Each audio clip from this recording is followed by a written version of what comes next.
Good afternoon, everyone. I'm Romney Smith at WTOC for the News Now. This is where we're giving you a quick rundown of the stories we're working on for you right now. We're on various platforms. That includes our website, WTOC.com, all of our social media pages. I don't want to run through all of them. However, I do want to highlight Facebook.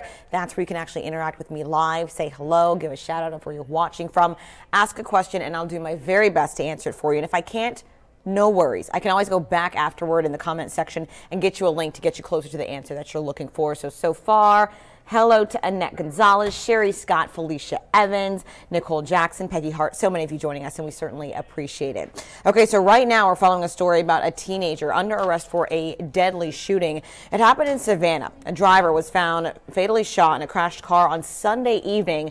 Well, 18-year-old Javon Williams, on your screen, is now charged with the murder of 19-year-old Jernard Burton. Burton was discovered inside the vehicle that had crashed on Carter Street. He later died at the hospital from his gunshot injury, not the actual crash. Now, the shooting is still under investigation, so police are saying if anyone has any information on the shooting, to please call them. Again, you're looking at 18-year-old Javon Williams, who's been arrested and charged with murder for killing and shooting Jernard Burton, who was 19 years old. After Jernard was shot, his car crashed, but officials say he did not die from the car crash. He died as a result of his gunshot injuries. This is a story we are still working on, gathering more information, and as soon as we get it, we will bring it along to you. I certainly see more of you, Felicia Evans, saying so sad. Indeed it is to see this kind of deadly violence happening among teenagers. Well, switching gears, we're at WTOC still working to get more information on that deadly crash that happened in South Carolina on I-95. South Carolina Highway Patrol is charging a tractor-trailer driver involved in this deadly crash on I-95. So, of course, it happened on I-95 in South Carolina. Troopers say the driver was pulling from the shoulder of the road onto I-95 northbound and pulled in front of an SUV, causing them to collide.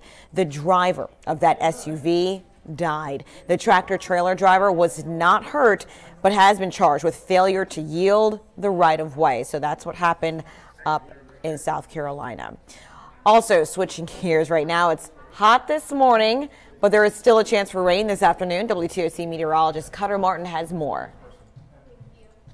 I think even lunchtime, early afternoon, overall good to go, but by 2:33, heat really starting to build up, clouds growing taller, and a few showers and thunderstorms popping up. Going to pause this at 5 o'clock. I think today's greatest chance, but rain still scattered here, not widespread. North of I-16 and west of Interstate 95, though, these storms will be moving off to the south and to the southeast, possibly into a larger portion of the coastal empire and the low country, but still scattered coverage, not a washout, but a day to casually keep an eye on the forecast with the WTOC weather app.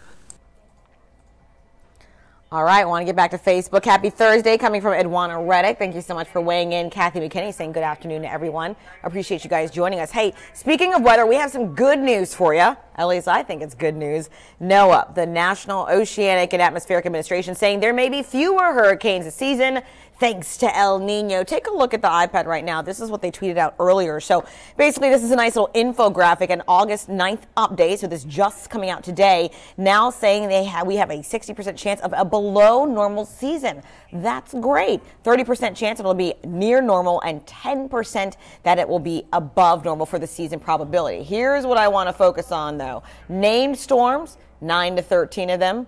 4 to 7 hurricanes, but 0 to 2 major hurricanes. Now, I know that's good news, but keep in mind, all it takes is one major hurricane to really change the landscape and how any particular area operates. Of course, this does not mean we should just relax and chill and think nothing's going to happen. Something could absolutely still happen. And for that reason, I would love for you guys, I please invite you to download the WTOC weather app. That way you are always in touch with us in case you lose power or anything happens. You can get the video streams, hour by hour forecast, radar on there. Really helpful to have. And you can even sign up for alerts if you want them to come directly for your phone. I think it's very handy myself. It's one of the first apps that I downloaded when I started working here back last year, and I urge you to download it as well. And keep in mind, your hurricane kit, keep that updated, because again, even though they're saying it's a lower chance of hurricanes and it'll be a less active season thanks to El Nino, all it takes is one. And we know how devastating from the past year that they can be, even if they just come close to your area and it's not a direct hit. So let's see. Letitia Brown saying, did El Nino cause this as a reason? Yes. NOAA is saying that because of El Nino, that's why they're predicting a lower chance for hurricanes this season. Good news there. All right, guys, that's all the questions I see from you right now. Thank you so much for joining us. Keep in mind, you can always join us online at WTOC.com as well as our social media pages. I'll be back at 3 with even more news for you. See you then.